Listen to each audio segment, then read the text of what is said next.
आज कांग्रेस ने सीडब्ल्यूसी की बैठक बुलाई है। मैं तो एक बात कहना चाहूँगा, कांग्रेस पार्टी ठीक प्रकार से अपना विश्लेषण करे। प्रियंका गांधी ने शपथ ली, वायनाड सीट से सांसद चुन के आई हैं। प्रियंका जी को बहुत बधाई देता हूँ।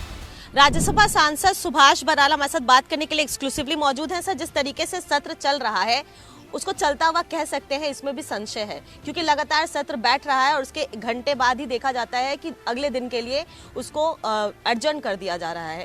क्या कुछ कारण है, क्या रीजन है? इस तरीके की छवि जनता के सामने जा रही है और देश ही नहीं बल्कि विदेश में भी किस तरीके से जो पिक्चर है वो क्रिएट हो रहा है, इसका मास मैसेज क्या होगा? देखिए, मुझे लगता है कि अभी 26 नवंबर को देश ने संविधान की जो देश के अंदर स्थापना हुई उसकी 75वीं जयंती मनाई है और हम सब लोग जब चुन कर के आते हैं तो संविधान के आधार पर हम खुद भी चलने की शपथ लेते हैं। लेकिन मुझे नहीं लगता कि विपक्ष अपनी इन बातों पर खरा उतर पा रहा है। जब सदन है चर्चा के लिए तो फिर सदन वहाँ एक जिद करके अपनी चर्चा रखना चाहता है, नियम अनुसार क्यों नहीं चलना चाहता?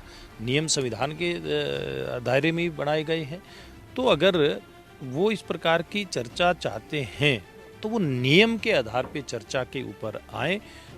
लोकसभा में भी और राज्यसभा में भी सभापतियों ने कहा है कि हम नियम के आधार पे चर्चा चाहते हैं, नियमों के अलावा कुछ नहीं वहाँ पर चलेगा। लेकिन कांग्रेस पार्टी जो चर्चा से भाग रही है क्योंकि उसके पास मुद्दा नहीं है, वो लगातार जो हार है, हरियाणा में पहले हारी थी, उसके बाद महाराष्ट्र में हार करके आए हैं, समूचा विपक्ष हार करके आया है, इसलिए वो सवालों का और सामना कर पाने में अपने आप को असमर्थ पा रहा है, इसलिए वो भाग रहा है चर्चा से।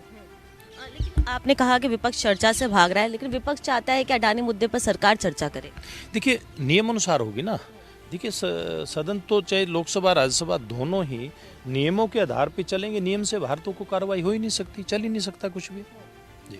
स्ट्रेंथ की बात करें तो कांग्रेस की ओर से कल प्रियंका गांधी ने शपथ ली, वायनाड सीट से सांसद चुन के आई हैं, जिसके बाद लगातार ये कहती हुई भी नजर आई कि संविधान की रक्षा करेंगी। हाथ में संविधान की कॉपी भी थी, संविधान की रक्षा करेंगे और कांग्रेस का जो संगठन जिस तरीके से आगे बढ़ने की कवायद करता है उस चीज़ को भी कहीं ना कहीं वो रिप्रेजेंट करती हुई नजर आएंगी। किस तरीके से आप देखते हैं उनके आने से कोई फायदा होगा, क्योंकि लोग उनको इंदिरा गांधी का प्रतिबिंब कह रहे हैं?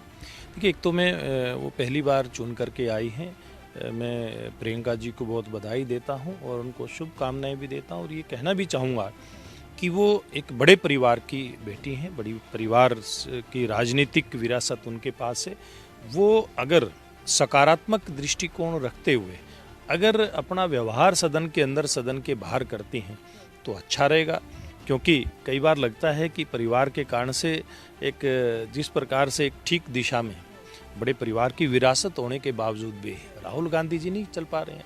वो पता नहीं क्यों बहुत सारे विषयों के अंदर उलझे रहते हैं, सकारात्मक भूमिका नहीं निभा पाते। अब किस प्रकार से लोकसभा चुनाव से पहले बिना कारण के किस प्रकार का मुद्दा उठाया गया, संविधान को खतरा है, संविधान को खतरा है, लेकिन जितना सम्मान विपक्ष संविधान का करता होगा, संविधान निर्माताओं का करता, उससे ज़्यादा हमारी पार्टी और हमारे नेता और हमारा एनडीए करता है। एक सवाल मैं आपसे पूछना चाहूंगी, आज कांग्रेस ने सीडब्ल्यूसी की बैठक बुलाई है, जिस बैठक में वो हरियाणा चुनावों को लेकर भी समीक्षा करेंगे और आगामी समय की रणनीति भी बनाएंगे। कोई मैसेज देना चाहेंगे आप कांग्रेस के नेताओं को? मैं तो एक बात कहना चाहूँगा, कांग्रेस पार्टी ठीक प्रकार से अपना विश्लेषण करे। अभी ईवीएम के ऊपर ठीकरा फोड़ने लग जाते हैं।